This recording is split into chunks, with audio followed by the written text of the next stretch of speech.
Good morning. I am Dr. Carl Kolb with Series Certifications International, CCI. Our website is CeresCI.com, where you will find more information about the U.S. Hemp Authority. We're going to do 3 webinars. First one is the application. The next one is the standard 4.0. And the third one is the plus 21 standard. We have made some adjustments to the intake. You'll find on our website an intake form, which we will receive, and then someone will call you back. The purpose of this is to gain more information about your process so we can base a good estimate. We'll also need, prior to this estimate, your application submitted. Once both of these have been performed, the phone interview and the application will provide you with an estimate. That's a range of what this will cost you from the least amount of work to the most amount of work, whatever we deem as necessary to properly complete the standard according to the U.S. Hemp Authority. Today, what I intend to do is to, at this point, cover the application, because we've had questions about the application. So I will go over it. And if you have any further questions after this, please do not hesitate to call me or call the office. All that information is available on the website. And so now let's get into it and start working through the application.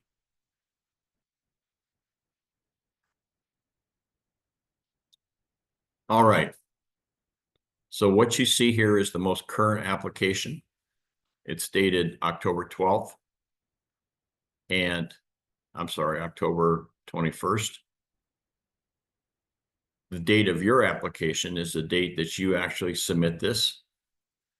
If you're submitting the application for the classic program, that's the 4.0 standard, you'll check that box. If this is an application for the adult 21 plus standard, you'll check both boxes. Your company name, that should be your legal company name. Please be clear about this, because that is a name that will go on your certificate once it's awarded. Your physical address, that's the address for your office, your business, or your processing plant. Whatever your particular principal location is, we need that address. Phone number with area code, an email, and of course a fax number. Under DBA, it's important that if you have more than one DBA, please put it on a separate sheet of paper so that we can properly fill out the certificate and all the paperwork that goes with it. If you don't put a DBA on there, or you add a DBA on there, or you have a mistake with the DBA, it means that we have to start the process over in terms of the paperwork, not necessarily anything else. But it holds up your certification. And if there's a change, of course, it may take a couple of weeks to process this. So please be accurate with regard to the date of application, the certification program you wish to receive, and then your company information. Very, very important. You also on here have the year your company began operation and the number of employees. The number of employees will vary. Put down the average number of employees for your operation.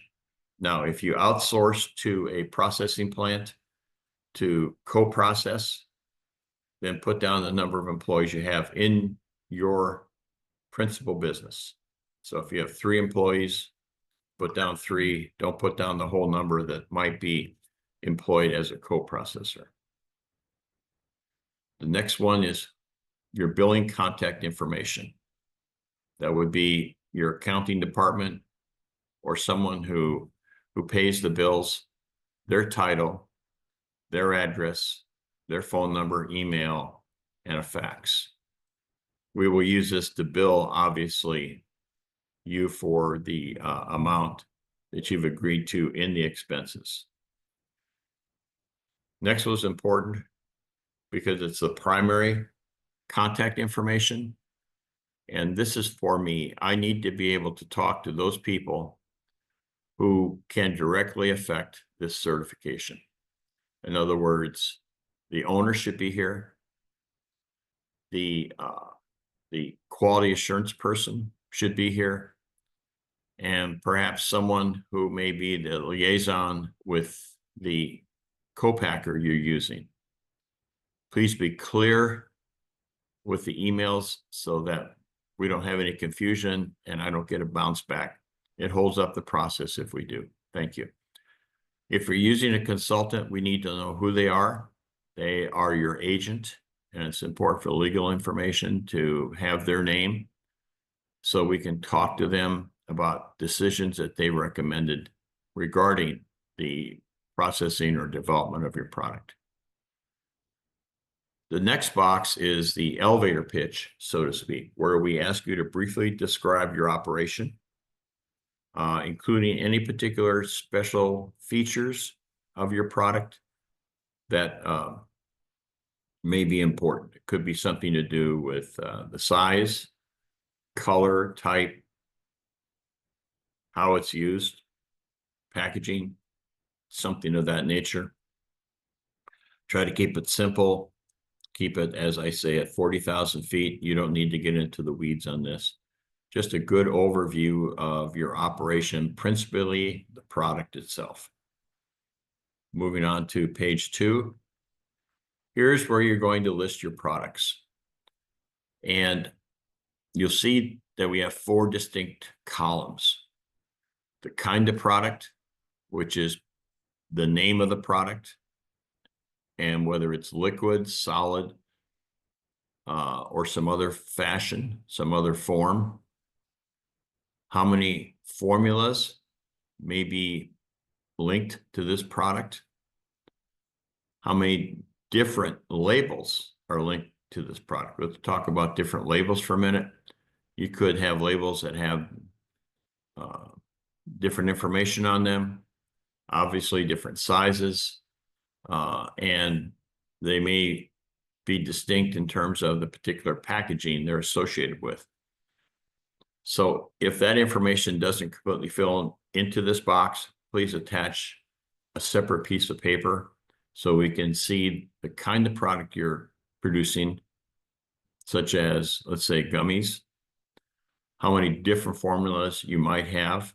And I would ask you here to keep it simple. And if there are more than one formula, or let's say more than 2, that you separate those by the rows so that we can see exactly the formula as it's associated to a product. Distinct labels that are associated with the formulas and then associated with the kind of product. And then your THC percentages, information you have on serving, the particulars about how this product is used and its potency. So 4 columns, the kind of product, generically, let's say gummies, how many different formulas are associated with those gummies, how many different labels you have. It could be one style of gummies, one formula, but you may have many different labels. There could be a label for a can, a bottle, some other type of container, a plastic pack, a sealable pack. So list there how many different kinds of labels you may have, because each one will have to be approved individually. And then, of course, the THC and what you have in the way of purity or percentages that you're able to share would help us tremendously. Now, just a side note regarding labels. The labels should be submitted with the proposed location and United States Hemp Authority logo. If the logo is not on the labels, we cannot approve the label. So we need to see the label with the logo. So please keep that in mind. It'll just hold things up by a couple weeks if you have to go back to your person who designs the labels, your designer, and have those added. But we can't give approval without the logo and its location. Please refer to the logo standard or give that to your designer, your graphic artist, so that they know what we're looking for in terms of size, color, location, all those things that are trademarked by the U.S. Hemp Authority. Okay, let's move down. You see this page is simply a graphic. Now we're going to get into the manufacturing facilities. And here is to be, once again, as accurate as you can. If you have more than one facility, it needs to be labeled. These approvals are approvals for the particular item, its label, its ingredients, and the location at which it is processed. It's not at all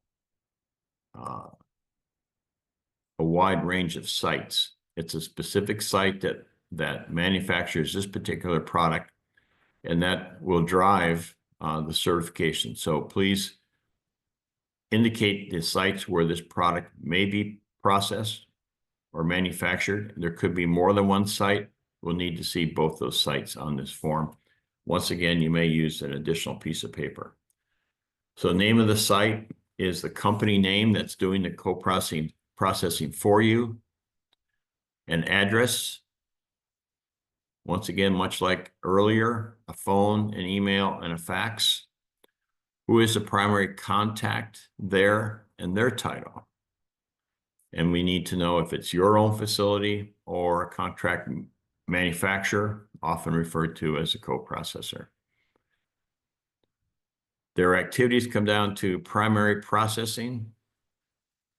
Do they pack this for you? You give them the ingredients, them the formula, and they process it for you, or they do the formulation, the manufacturing, and the packaging, or is it simply a storage facility? We need to know the difference. If you're confused in that, call us. Excuse me. And we could talk through those. We also need to know if you have an existing certification. Do you have an existing Hemp Authority certification, an Adult 21 certification, or other types of certifications that might apply? And those would be primarily food safety certifications. If you have a GFSI food safety certification, if you have a non-GFSI food safety certification, or other type certification, we need to see that because it can save you a considerable amount of time and effort and, of course, money. I will also add here that we need to know about your packaging, and does your packaging supplier have a food safety certification? Much of the packaging that is used may not be certified and will contain or may contain a number of contaminants. So we're going to look into that also. We have another site, as you notice on the form, a second site.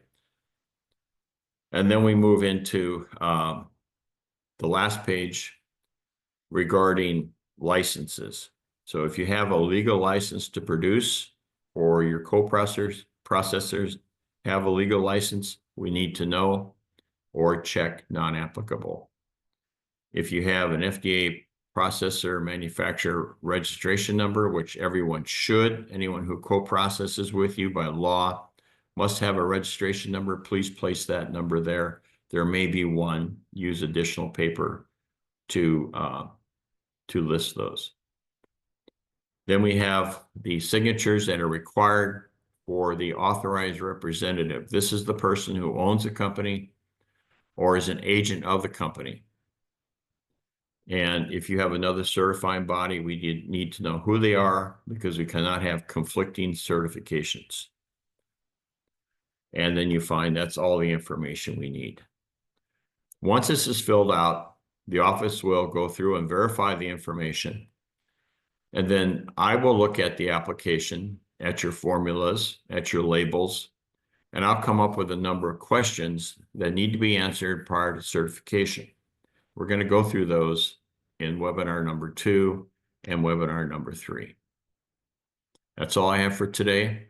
Once again, I am Dr. Carl Kolb. I am with Series Certification, CCI. Please don't hesitate to ask if you have any questions. We're attempting to make this process as smooth and as easy as possible. We appreciate your input. Thank you very much.